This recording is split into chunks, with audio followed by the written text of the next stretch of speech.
Namaskar everyone and welcome to the Geeta Satsang for today.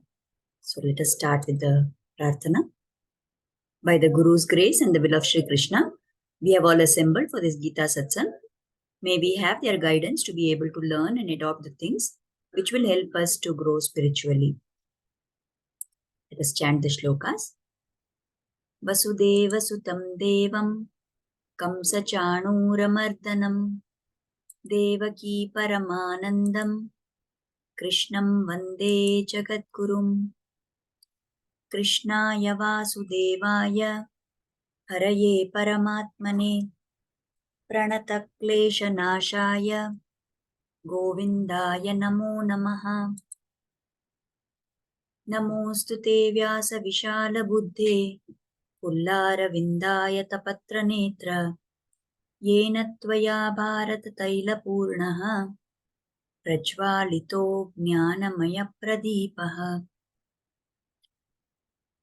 Ramanujadaya Patram Jnana Vairagyabhushanam Srimad-Venkatanathāryam Vande Vedanta-Deshikam Yo Nityamachyutapadambujayukma-rukma Vyamohatastaditarani Trinaya Mene Asmadguror Bhagavatosya Dayaika-sindhoho Ramanujasya Charanam Sharanam Prapadye.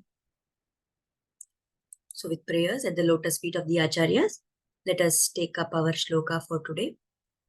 So in the previous shloka number 62 and 63, which we saw last time, we saw one type of ladder where Krishna explains to Arjuna about how somebody will tumble down on the spiritual path, how somebody will have a fall. Now in the next two shlokas, 64 and 65, Krishna explains how the sadhaka can move in the upward direction, how you can rise in your spiritual journey. So in the 64th shloka, he says, Ragadvesha viyuktaistu vishayanindriyaischaran atmavashyair vidheyatma prasadamadigachati. To somebody who controls the mind, somebody who is free from raga and dvesha, attachment and aversion, even while using the objects of the senses, such a person attains the grace of God. So here what Krishna is trying to say is that we have been given the sense organs, and those sense organs will attach to some object or the other. But if you are able to use those senses and have the experiences, but with control of the mind and without any raga and dvesha, such a person will attain the grace of the Lord. Now, does it mean here that we are being told that it's okay, let your senses be attracted by everything and still you keep your mind control and you will achieve God? That is what it seems like the shloka is telling, but the fact remains that if we are going to be able to keep our senses in this material world and still we want our mind to be controlled, it is an almost impossible task. So already Krishna has told that your senses will want something to get attached to. So you attach them towards me. Now here he is explaining what is the path through which somebody rises when they want to control their mind. So how the mind can be uplifted, how one must be from raga and dvesha. This is what we have to understand. So the acharyas explain here that we have already seen raga means it is a desire that I have for enjoyment, or it is an expectation that a particular thing will bring me joy. Dvesha is the opposite of that. Dvesha is having active dislike for something or to have hatred of somebody or some particular situation. So raga and dvesha. So both these are hurdles in our path to go higher and towards God. So if we want to move further towards God, then what should we do? Already Lord has told. We should think more about Him, right? We should engage our senses in Him. Our eyes should see His form. Our ears should hear his glories. Our tongue should chant his glories, and also it should uh, partake of the prasada that is offered to him and nothing else. Our nose should smell the tulsi which is offered at his feet. Our skin should, our whole body, our hands, legs, everything should be used to serve the devotees of the Lord or to perform puja and archana to the Lord. So, if we want to ascend in our journey towards God, we must think of Him also with our mind more and more. And the second most important thing is that whatever attractions this world has for us, whatever it is that is distracting and pulling our senses, that is because we are full of rajotamo guna. So if the rajasic guna and tamasic guna in us is very high, then that is the reason for our senses and our mind running here and there. To overcome that, we need to make sure that the rajasic tamasic qualities become less and sattva guna increases. So when we think more of the Lord, our rajasic tamasic guna decreases and sattva guna becomes more. When we eat the food, this food is a major culprit. What we eat is what we become. So even nowadays, modern science is recognizing that the kind of food a person has, they have, found out details about something what is called as the gut-brain axis. The gut refers to our intestinal tract and the brain. So there is an intimate connection between these two. Whatever you eat, based on that, certain neurotransmitters, certain chemical messengers in the brain are released. And those govern what kind of a mood you have, what kind of a mindset you have, whether you are anxious, whether you are happy, whether you are in a good mood, whether you are depressed. So that is now modern science is only now discovering. But our rishis already knew about this. And that is why they always told that when we eat only those foods which are offerable to the Lord. So there are certain foods which we can't offer the Lord. So we will not eat those foods. We will only eat that which can be offered to the Lord. And once it goes into His divine mouth and comes, it is His prasada. Then there will be nothing negative in that left over. So it has become purified and sanctified.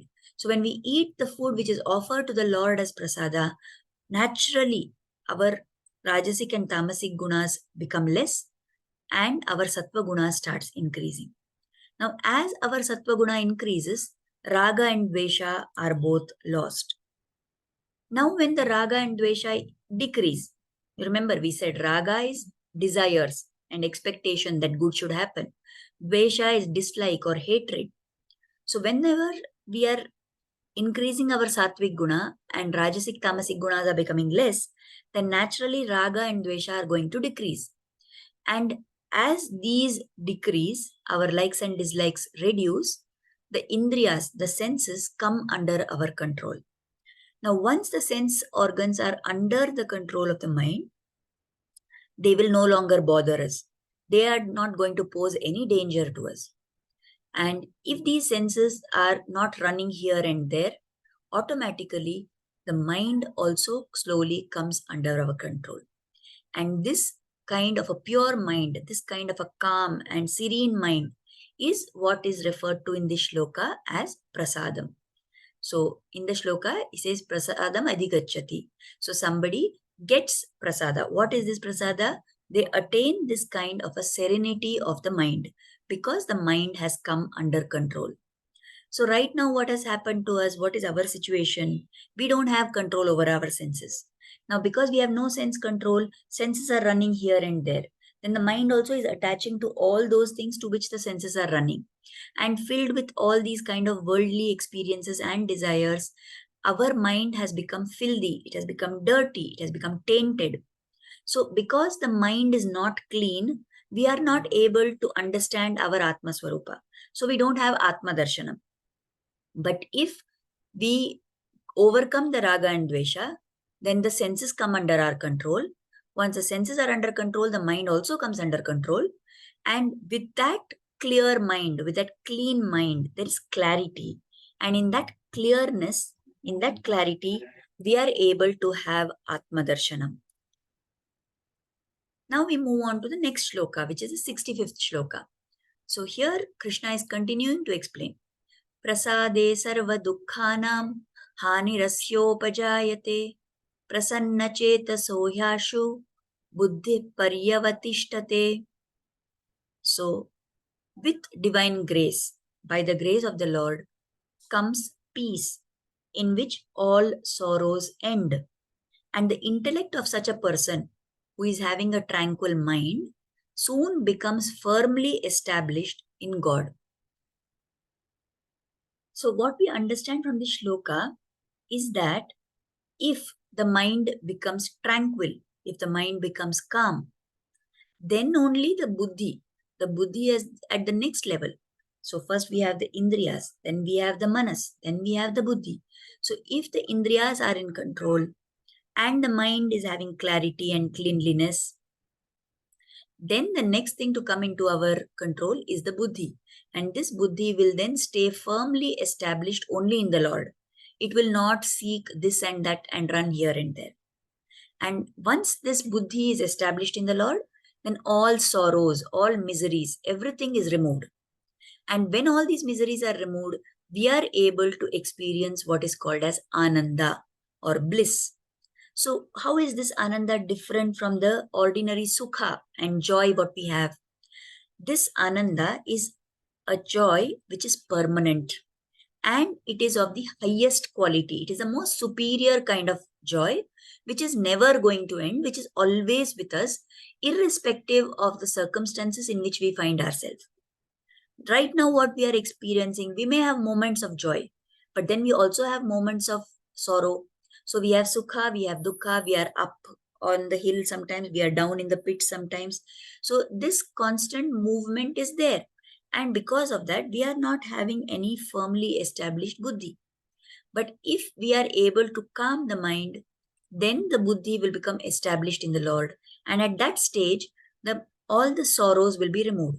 So if the sorrows are removed, then what you are left with is the supreme happiness, which is constantly there. And that is what is called as Ananda.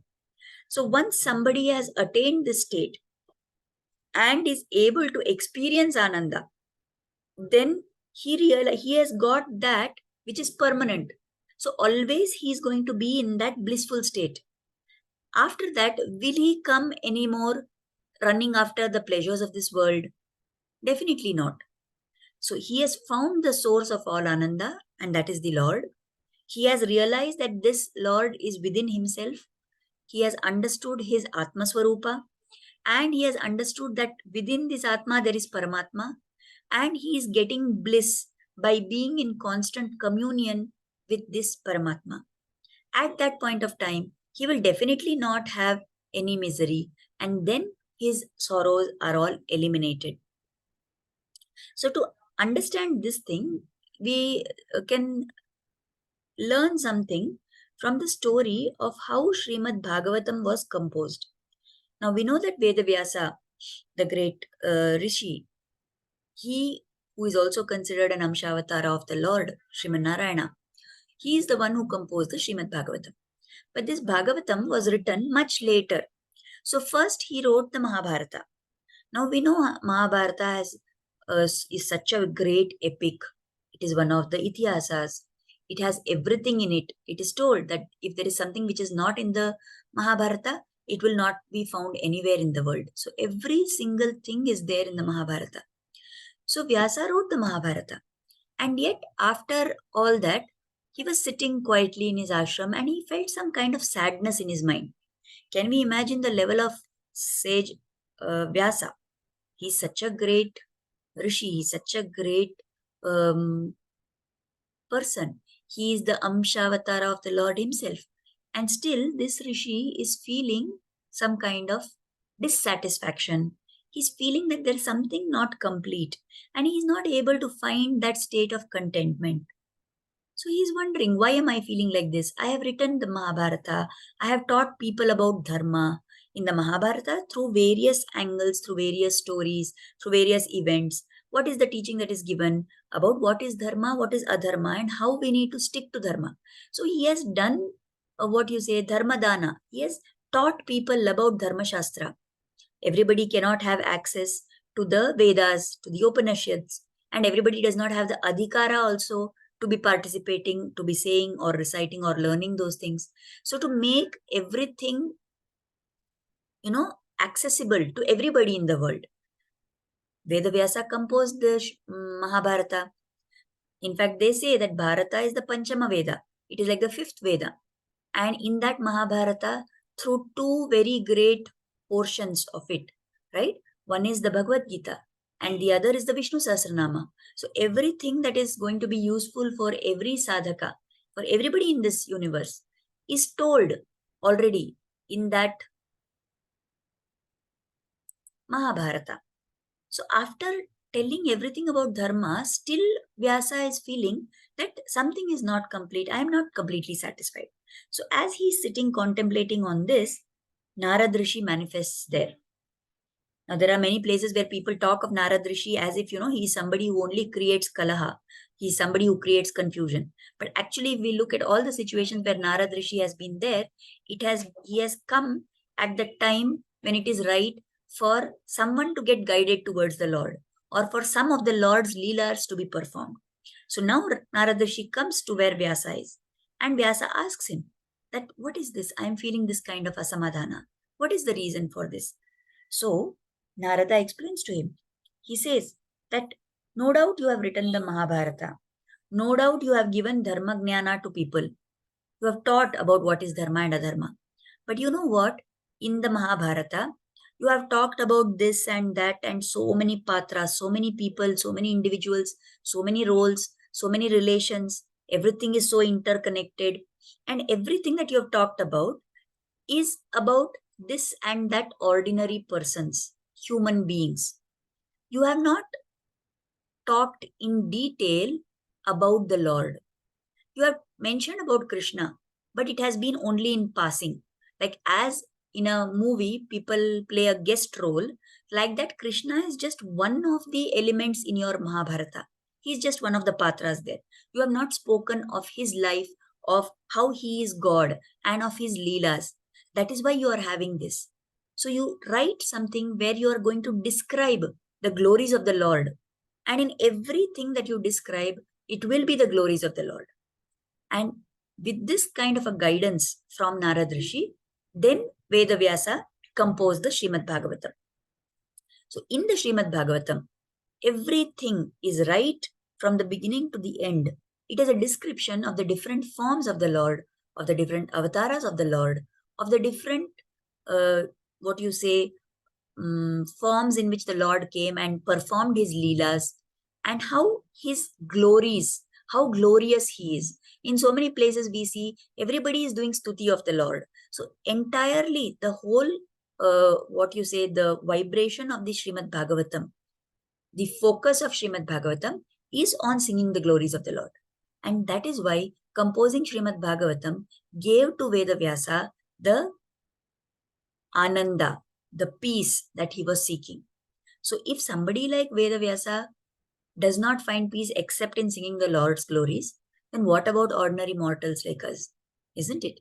So that is why it is told that when our mind becomes calm, and only when the buddhi is firmly established in the Lord, it is not that I will go into meditation and I will contemplate something which is nothing, or I will just see some light or some power. It doesn't work that way. You still remain attached to this world. But when you learn to attach your mind to the Lord, then the buddhi, if it is firmly established in the Lord, then you get ananda. And when you get ananda like that, then there is no more misery in our life. So from this example of Rishi Vyasa also, we can understand how it is important to engage oneself in singing the glories of the Lord. And that is what will take us finally towards him. So here, this is nothing but a pyramid-like shape. And from the bottom, if we see, this is what these two shlokas are telling, the 64th shloka.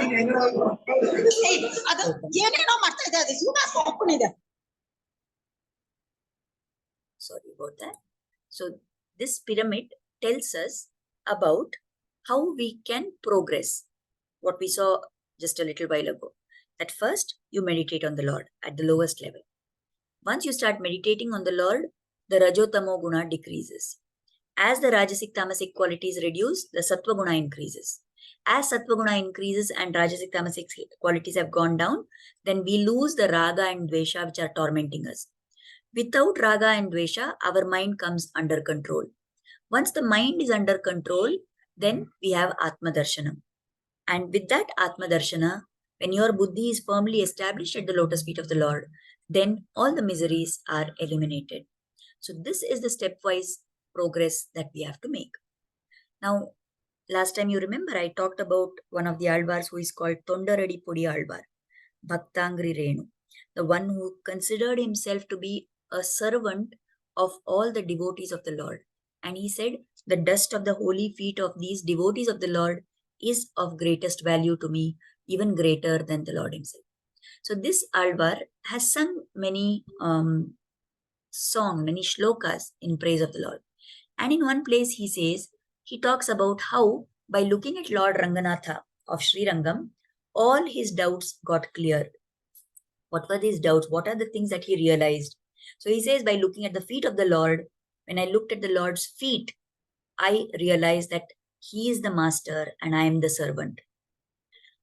As I moved my gaze upwards and I saw his hands, I saw the Abhaya Hasta, that you know the position in which the Lord holds his hand, where he is reassuring us that I am there, I will take care of you, you don't worry about anything. So he says, by looking at that Abhaya Hasta of the Lord, I realize that the Lord will protect me. I don't need to worry about anything. And as I moved further upwards, I looked at the crown, the kirita on his head, and I realized that that kirita, who wears the kirita, it is the ruler, it is the king who wears the kirita, isn't it? So by looking at the kirita of the Lord, I realized that he is the king of this entire universe. He is the ruler. By realizing all this, he says, all my doubts are now cleared. Now, this is why it is told to us that we must go to the temple. We must look at the Lord's image. When we are meditating also, we must focus our attention on the form of the Lord. Why? Because the Lord's image is made up of Shuddha Sattva. It is aprakrita sharira. It is not a prakrita sharira like ours. We have a sharira made up of the 5 elements. The Lord's is beyond, the Lord's holy form is beyond the 5 elements. It is made up only of Shuddha Sattva. We are all a mixture of Sattva, Raja, Tama, but the Lord is Shuddha Sattva. So as we look more and more at the Lord's form, the Sattva Guna in us will go on increasing. And that is why the Acharyas tell that whenever we go to the temple to see Lord, we should have darshan with open eyes. Open your eyes and look at the Lord. In fact, we can look at the Lord's form in the same order in which this Alvar has sung. First, when we look at the Lord, we should look at his feet. Realize that he is the master, I am the servant of the Lord, and it is my job to serve him. Later, we can look at his Abhayasta and feel that there is no need for me to worry about anything. He is there, he is my protector. And then I can look at his face, at his eyes filled with karuna, at his crown, and realize that he is the king of this universe.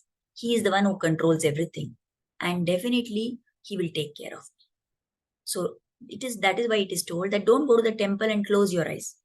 Actually, I had a personal experience of this. Always I had this habit that I would go to the temple and then I would look at the feet of the Lord, and after that immediately my eyes will close, and in my mind I will visualize those feet of the Lord and keep praying, that give me this ability to surrender and like that.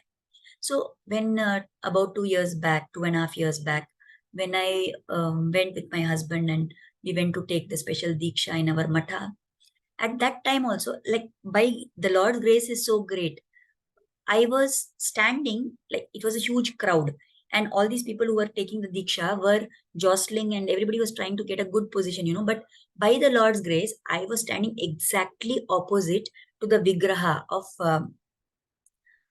the Lord Lakshmi Narsimha, who is the deity in our Matha there. So I was standing right opposite to that Lord's Vigraha. And as the Acharya was telling us, making us say the shlokas which are required. So as I was saying those, I was trying to concentrate because there was a little noise in the background. And I felt that I'll be able to concentrate better, and I wanted to also pray in my mind by closing my eyes. So I was closing my eyes and I was trying to repeat what the Acharya was telling us. As I was doing that, suddenly the Acharya, he looked straight at me. Okay. There were so many people there, but he looked straight at me and he said, "Open your eyes. Why you are standing in front of God and closing your eyes?" he said. So I was kind of shocked. And then I realized that, okay, this is what he's telling. Fine. At that point of time, I didn't realize exactly what he's telling. He told me, he said, "You are lucky enough to be standing right in front of God. Then why are you keeping your eyes closed? Open your eyes and look at the form of the Lord," he said. At that time, I was totally, still in some very low level, probably much more. Not that now I am in high level. Definitely, we are all at low level only even now. But at that time, probably the Rajasic Tamasic thing was even more. So I didn't understand why he is telling that. But okay, because Acharya is telling and we have to obey. So I obeyed and I opened my eyes and I continued then to look at the form of the Lord. But as we study the Bhagavad Gita and I listen to the commentaries explaining this particular concept, then I have understood now that we must have darshana of the Lord with open eyes. We should not close our eyes. If we want to close our eyes and visualize the Lord, we can do it in our house only. Whenever we go to a temple, whenever we go to a holy kshetra, to some Divya Desha, whichever temple, there is a lot of power in the Vigraha, in the Murti of the Lord there. So we must open our eyes and take darshan. We can follow this order. We can look at his feet first. We can look at his abhayahasta. And we can look at his eyes filled with karuna. And we can look at his crown. And we can get reassured. And we can keep that image, imprint that image in our mind's eye. Not only see with our physical eyes, but impress that picture, that image in our mind's eye. So that whenever we sit down to meditate in our house, whenever we sit down to do Nama Japa in our house, then we will be able to remember that form of the Lord. And that will make it easier for us to be involved and to focus our attention. That is how we must make use of these temple visits. So we have come to the end of our time for today and topic also. So now it is time to offer Kritagnata. Let us offer gratitude at the lotus feet of Sri Krishna and Guru for inspiring us to start and join this satsang. And let us pray for their blessings and grace to always be on us. Thank you everybody for attending the satsang today. So we are going to meet next Sunday onwards. So we will be having the Navratri satsang starting from Sunday onwards. So I hope to see all of you in that satsang.